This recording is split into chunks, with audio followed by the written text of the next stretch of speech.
Dios les bendiga, amados, que la paz de Dios esté con ustedes, donde quiera que se encuentren. En este video quiero ser breve. Observen este fragmento y luego regresamos para explicarle lo que ellos acabaron de decir.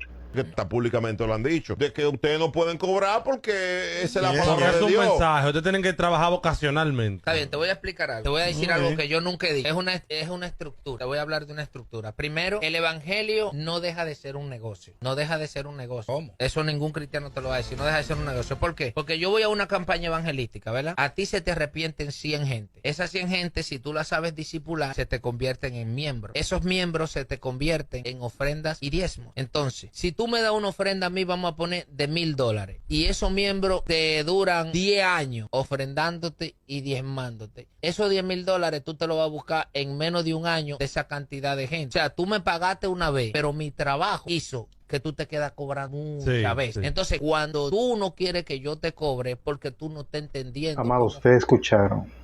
Si perteneces a una congregación donde te exigen un diezmo como doctrina, si perteneces a una congregación que gastan miles de pesos para traer o para que alguien, un adorador, un predicador, haga un servicio a Dios, huye. Con todo el amor del mundo te digo que eso no es evangelio. Y el predicador que exige una ofrenda, el predicador que exige una paga, el cantante o adorador que exige un dinero por alabar al Señor, y si perteneces a una congregación donde los hermanos viven del evangelio, huye por tu alma. Ese no es un lugar del verdadero evangelio de Cristo. El evangelio es otra cosa. Amados, si lo vamos a ver a la luz de la Biblia. Amados, ahí vieron y escucharon a Ariel Kelly decir que ellos pueden cobrar por cantar en un culto al Señor, en una actividad que se supone que es para glorificar el nombre del Señor.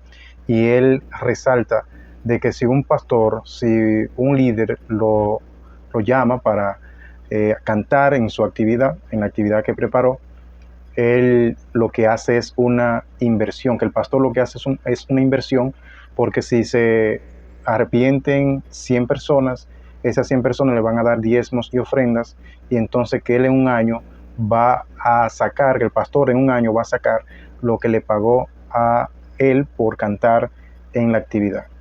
Amados, y debemos ser claros con el evangelio. No todo el que predica el evangelio de Cristo.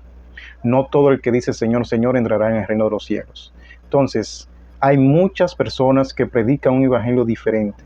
Y dice la Biblia, no que haya otros, sino que hay algunos que perturban y quieren pervertir el evangelio de Cristo. Pero si a un ángel del cielo viene y le anunciara otro evangelio, sea anatema, que quiere decir maldito.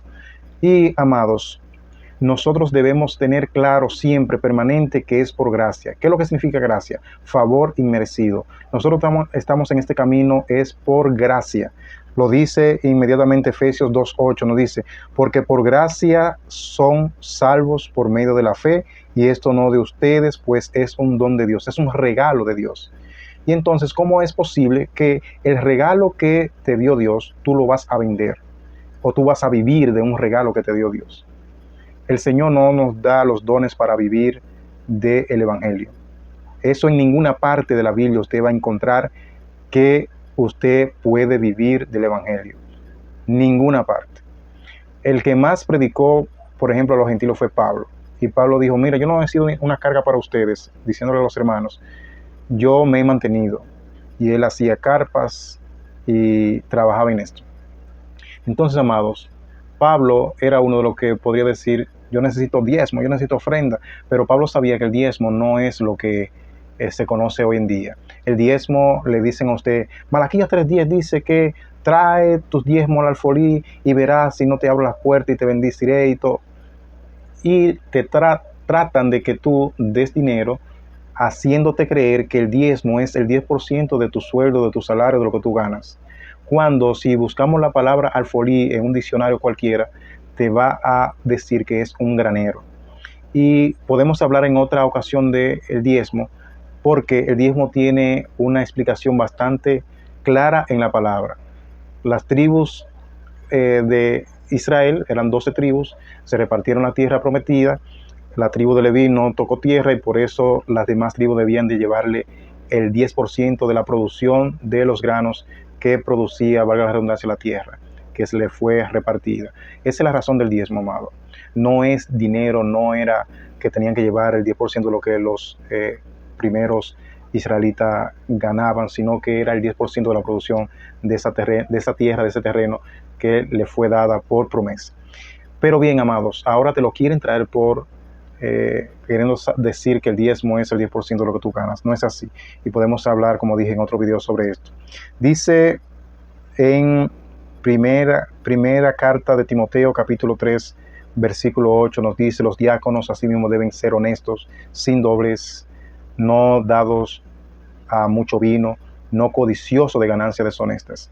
Nosotros no podemos vivir de querer pretender recibir ganancias por predicar la palabra y mucho menos por alabar el nombre del Señor.